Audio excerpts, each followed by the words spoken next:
Hi, I'm FUNnBEER. I've been brewing beer and having fun doing it for over 20 years. Today, I'll guide you step by step through brewing your very own porter. We'll cover all the equipment and ingredients you'll need to craft a 5-gallon batch, so you can follow along and enjoy the fun in beer making. Don't forget to like and subscribe. I share new recipes every week. Let's dive in and get brewing.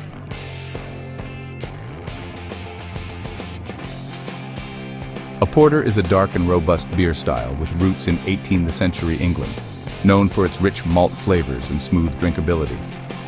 Dark brown to nearly black in color, porters are characterized by their roasted malt profile, which often features notes of chocolate, coffee, caramel, and toasty bread. Despite its dark appearance, a porter is typically medium-bodied with a relatively mild bitterness, making it approachable for those exploring darker beers. Variations of the style can include flavors of smoke, vanilla, or even spices, depending on the brewer's creativity. Porters pair wonderfully with hearty foods like roasted meats, barbecue, and chocolate desserts, or they can stand alone as a satisfying sipper. This versatile and historic style continues to be a favorite for beer enthusiasts worldwide.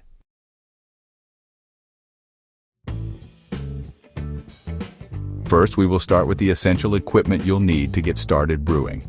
I've included links in the video description to the gear I personally use. Check them out for more details or grab your own. For brewing a 5-gallon batch, a 7.5-gallon pot is an ideal choice. This size provides ample space to handle the vigorous boil without risking messy boilovers, ensuring a smoother brewing process. The pot I recommend, linked below, is a game changer for homebrewers. It features a built-in thermometer, allowing you to monitor the temperature precisely throughout your brewing session. Additionally, it comes equipped with a convenient nozzle, making it effortless to transfer your wort to the fermenter while minimizing spills and oxidation. Investing in a quality brewing pot like this one enhances efficiency and helps produce consistent, high-quality beer. Next, you'll need a fermenting bucket slightly larger than 5 gallons to accommodate your brew and allow room for fermentation activity. The fermenting bucket linked below is an excellent choice. It features pre-drawn gallon markings, making it incredibly convenient to measure and monitor your liquid levels accurately. This larger capacity ensures there's enough headspace to handle the foam and carbonation created during fermentation, reducing the risk of spills or overflow. A well-designed fermenting bucket like this simplifies the brewing process and helps you maintain precision in your craft. Next, you'll need an airlock and a carboy bung, both essential tools for the fermentation process. The airlock allows carbon dioxide produced during fermentation to safely escape, preventing pressure buildup while simultaneously blocking outside air and contaminants from entering your fermenter. The carboy bung securely seals the opening of your fermenter and holds the airlock in place, ensuring a proper fit in airtight conditions. Together, these tools help maintain the perfect environment for your beer to ferment successfully, preserving its quality and flavor. Nylon mesh bags are an absolute must-have for any home brewer. These handy tools simplify the brewing process by containing your hops and grains during the boil or mash, eliminating the need for tedious straining afterward. By using mesh bags, you can easily remove spent hops and grains from the wort, keeping your brew clean and reducing the risk of clogging your equipment. They're reusable, easy to clean, and come in various sizes to fit different brewing needs, making them an indispensable part of your brewing toolkit. A big-ass spoon is an absolute must for brewing.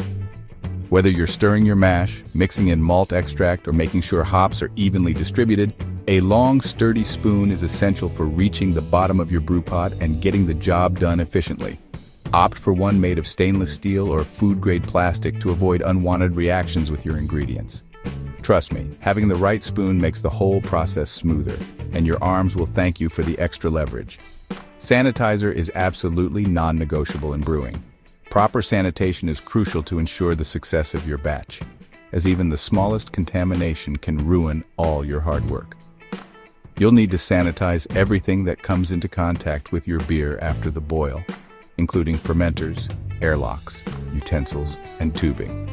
By keeping your equipment meticulously clean, you minimize the risk of introducing unwanted bacteria or wild yeast that could spoil your beer. Invest in a high-quality brewing sanitizer, follow the instructions carefully, and remember, clean equipment equals great beer. Your future brews will thank you. A reliable heat source is essential for brewing. While your kitchen stove can get the job done, I highly recommend investing in an outdoor propane burner. These burners offer superior heat control, allowing you to reach a rolling boil quickly and maintain consistent temperatures throughout the brewing process. An outdoor burner also keeps your kitchen free for other tasks, prevents lingering brewing smells indoors, and gives you more space to work with larger pots. Plus, it's perfect for homebrewers who want to scale up their brewing game or enjoy the flexibility of brewing outdoors. A thermometer is a crucial tool for brewing success, as precise temperature control is key to achieving the desired flavors and consistency in your beer.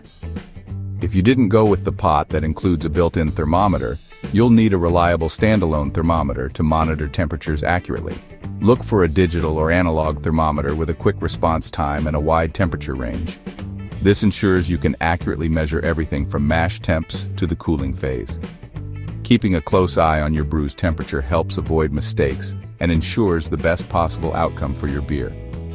A siphon is essential for smoothly transferring the liquid from your brew pot to the fermenting bucket. When working with 5 gallons of wort, it can be heavy and awkward to manage without a siphon, which allows you to move the liquid safely and efficiently without disturbing the sediment or risking spills. A good siphon typically includes a siphon tube and a racking cane, making the process easier and cleaner. This tool is especially important for minimizing exposure to oxygen, which could affect the quality of your beer. With a siphon, you'll be able to transfer your wort with ease, ensuring a smooth brewing process. A hydrometer is a great tool to have, even though it's not absolutely necessary. It measures the specific gravity of your wort before and after fermentation, allowing you to calculate the alcohol percentage, ABV, of your beer. While it might not be essential for brewing, having a hydrometer gives you the precision to track the fermentation process and ensures your beer is ready to drink at the perfect time. Plus, trust me, when people sample your brew, the first question they'll ask is, "What's the alcohol percentage?" A hydrometer helps you answer confidently. A wort chiller is a game changer, though not strictly mandatory for home brewing. It significantly speeds up the cooling process, helping you bring your wort down to the ideal temperature much faster than waiting for it to cool naturally. This is crucial because pitching yeast at the correct temperature ensures healthy fermentation and prevents contamination from prolonged exposure to warm wort. A wort chiller works by circulating cold water through copper or stainless steel coils that are immersed in the hot wort, efficiently transferring heat away. It's especially helpful for avoiding the risk of bacteria or wild yeast getting into your beer during the cooling phase, ultimately improving your beer's quality and reducing the chance of spoilage. Now let's talk ingredients. The basic ingredients for brewing your own beer include malt, usually malt extract or grains, hops, yeast, and water. You can find everything you need at your local homebrew store. Just search "homebrew store near me" to find a nearby supplier. These stores often offer a wide selection of brewing ingredients along with helpful advice from experienced brewers. Alternatively, you can order your ingredients online for added convenience. Online shops often have an even broader selection and allow you to explore different malts, hops, and yeasts from around the world. Whether you choose to shop locally or online, make sure to pick up the freshest ingredients for the best brewing results. For the flavoring grains and malts, you'll need a variety of ingredients that will contribute to the color, flavor, and body of your beer. These grains and malts will be the foundation for your beer's flavor profile. For this recipe, you will need 9 pounds of 2-row malt, 12 ounces of chocolate malt, 8 ounces of crystal, 120L, 8 ounces of Carapils, 8 ounces of white wheat. For the hops, you'll need a selection that matches the style of beer you're brewing. Hops contribute bitterness, flavor, and aroma, and they play a key role in balancing the sweetness of the malt. Here's what you'll typically need for this batch. 1 ounce of Bravo hops, 1 ounce of Cascade hops, 1 ounce of Tettnanger hops. For the yeast, you'll need to choose a strain that complements the style of beer you're brewing. Yeast is responsible for fermenting the sugars in the wort and producing alcohol, carbon dioxide, and various flavor compounds. For this batch, we will be using a British Ale Yeast. Additionally, you'll need a clarifier to help ensure your beer is clear and free from unwanted sediment. Clarifiers help to remove suspended particles, yeast, and proteins that can cause haze or cloudiness in the final product. We will be using Whirloc tablets. Just 1 tablet.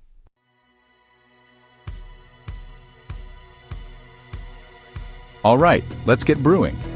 First, fill your fermenting bucket with 5 gallons of water. If your bucket doesn't have a 5-gallon mark, simply draw one with a permanent marker to ensure accurate measurements. Once you've added the water, continue filling it to the rim to ensure you're at the correct volume. Next, add 1 ounce of sanitizer to the water. This step is crucial to ensure that all equipment coming into contact with your wort will be sanitized properly. Stir the solution thoroughly, making sure all surfaces of the bucket are sanitized. Let it sit for a few minutes and then drain the bucket, ensuring that no sanitizer residue remains. This ensures a clean and safe environment for fermentation. Now, if you're using liquid yeast, remove it from the fridge and allow it to warm to room temperature for about 15-30 minutes. This step helps activate the yeast as it performs best at fermentation temperatures and will be more likely to start working vigorously once pitched into the wort.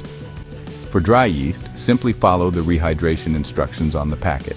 Typically, you'll dissolve the dry yeast in a small amount of water, usually around 100 to 105 degrees Fahrenheit or 37 to 40 degrees Celsius, for about 10-15 minutes before adding it to the wort. This helps rehydrate the yeast and gets it ready to ferment. Make sure not to use water that's too hot, as it can damage the yeast. Next, add 2 to 3 gallons of clean water to your pot, depending on the size of your batch. The quality of water is crucial, as it directly impacts the taste of your beer. Avoid using hose water, as it can contain chlorine, chloramine, or other contaminants that could negatively affect your beer's flavor. If you're using tap water, it's a good idea to treat it by either filtering it or letting it sit for a day to allow any chlorine to dissipate. If you're unsure about the water quality, you might want to use bottled or filtered water to ensure your beer tastes its best. Once the water is in the pot, you're ready to continue with the next steps of the brewing process. Place the pot on your heat source and turn on the heat to begin heating the water. You'll want to bring it to a gentle boil. This step is the foundation for when you add your malt, hops, and other ingredients, so it's important to monitor the temperature as it rises. If you're using a propane burner or another heat source that heats quickly, keep a close eye on the pot to avoid a boil over. It's also a good idea to stir occasionally to help evenly distribute the heat throughout the water. Once the water starts to boil, you're ready to begin adding your malt extract and hops for the brewing process. Now place all your flavoring grains and malt into a large nylon mesh bag. This will make it much easier to handle and strain out the grains later in the brewing process. The mesh bag will allow the water to pass through and extract the flavors, sugars, and color from the grains, while keeping the solid grains contained. Secure the bag with a knot or drawstring to prevent it from floating around in the pot. Once your water has reached the appropriate temperature, you can add the mesh bag filled with grains into the pot. Stir occasionally to ensure the grains are fully immersed and extract their flavors properly. Submerge the bag filled with flavoring grains and malt into the heating water and steep for 30 minutes. Make sure the bag is fully submerged, but doesn't touch the bottom of the pot, as direct contact could result in scorching the grains. To help with this, you can suspend the bag using a spoon or a hook, ensuring it stays in the water without resting on the pot's surface. During the steeping process, stir occasionally to ensure the grains are evenly soaked. This will help extract the desired flavors, color, and sweetness from the malt. After 30 minutes, you'll be ready to remove the bag and move on to the next step in your brewing process. If the water temperature reaches 170 degrees Fahrenheit, 77 degrees Celsius, try to maintain it throughout the steeping process.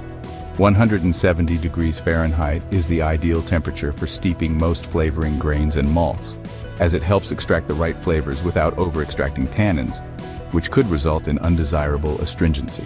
If the water temperature rises above 170 degrees Fahrenheit, 77 degrees Celsius, reduce the heat or turn it off completely to avoid over-extracting tannins from the grains, which could lead to an unpleasant bitterness.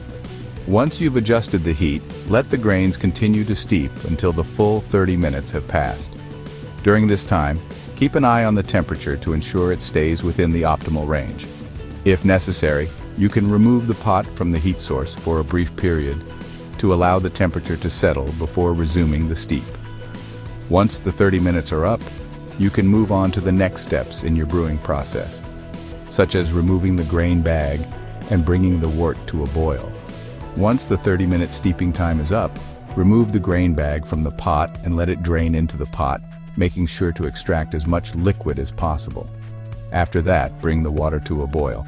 Stay close to your pot during this stage as the wort will begin to foam as it heats up.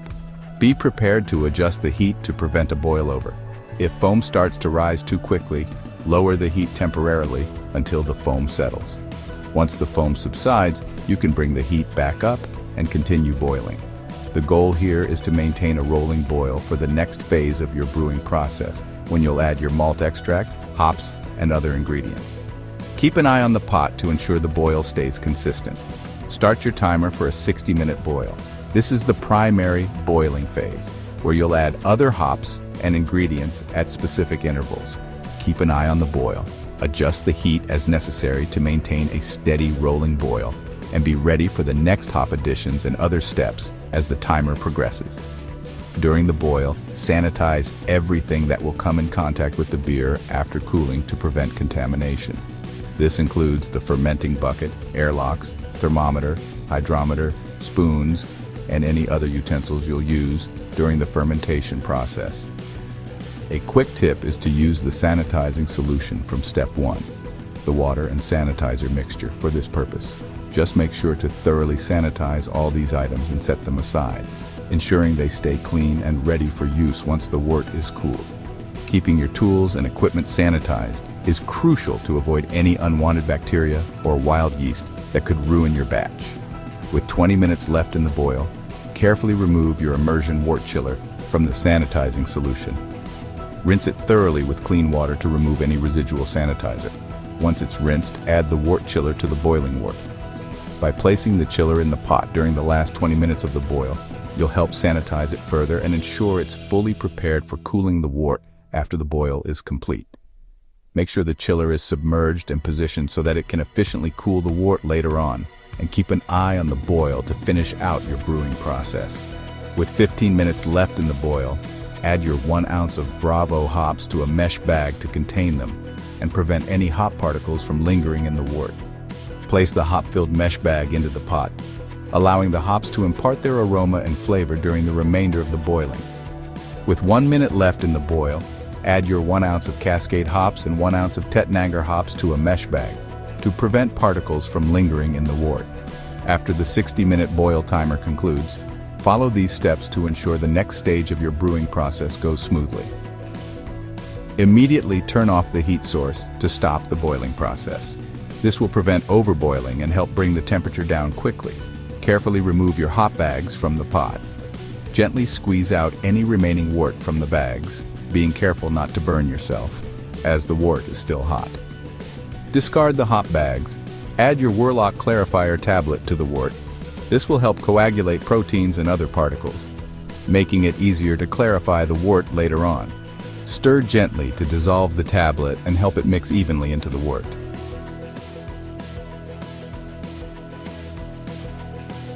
Now start the cooling process to bring your hot wort down to around 130 degrees Fahrenheit, 54 degrees Celsius.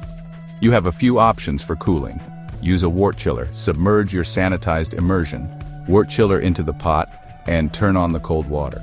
The chiller will help lower the temperature quickly by circulating water through the coils, cooling the wort from the outside.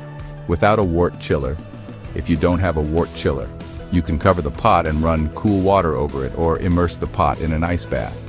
If you choose the ice bath method, make sure the water level is high enough to surround the pot, but avoid getting water into the wort itself. While the wort is cooling, empty the sanitizing solution from the fermenting bucket and rinse it thoroughly with clean water. This ensures that any residual sanitizer is removed, leaving the bucket clean and ready for the cooled wort.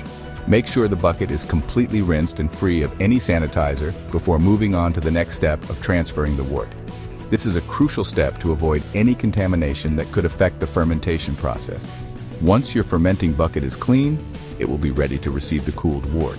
Once the fermenting bucket is clean and rinsed, add 2 gallons of cold, clean water to the bucket. This helps lower the temperature of the wort further and brings the total volume up to the desired amount for fermentation. The cold water will mix with the cooled wort, bringing it closer to the optimal fermentation temperature, usually around 65 to 75 degrees Fahrenheit for ales. Be sure to stir gently to ensure everything is well mixed.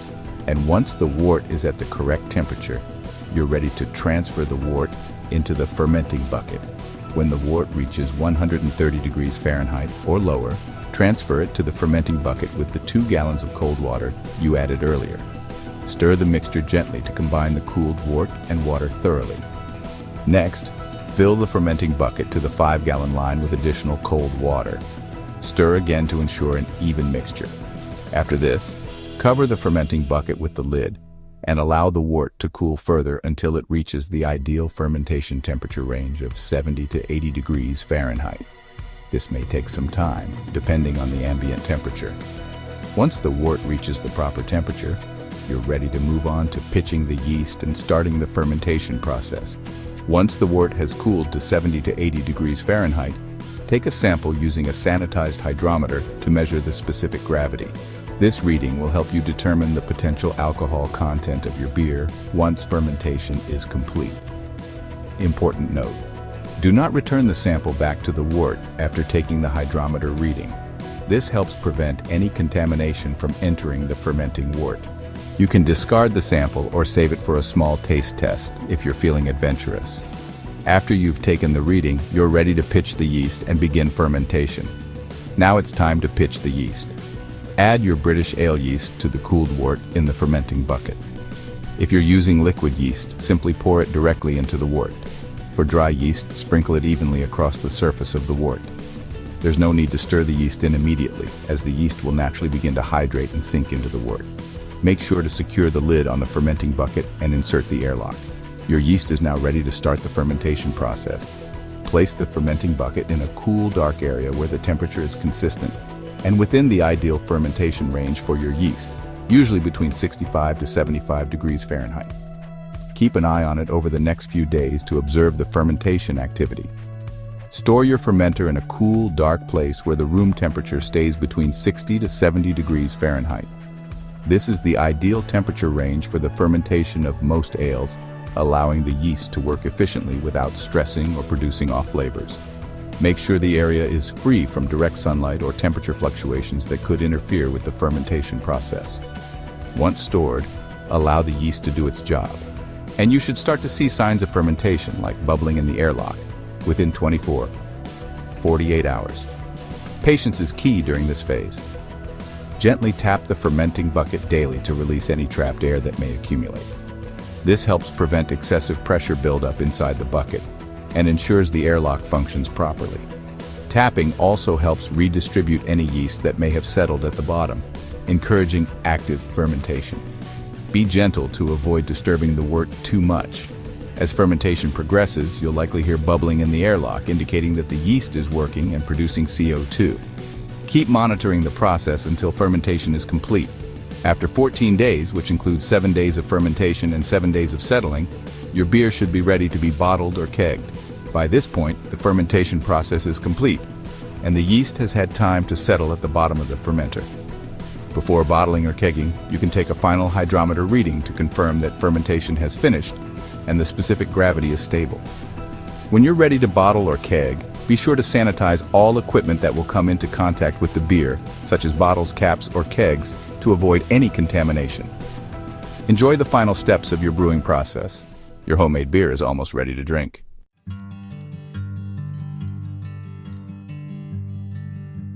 If you found this video helpful, be sure to like and subscribe. If you try the recipe, leave a comment and let me know how it turned out. I share new recipes every week, so if there's a specific one you'd like to see next, drop your suggestion in the comments. This has been Brewing with FUNnBEER, beer made for good times.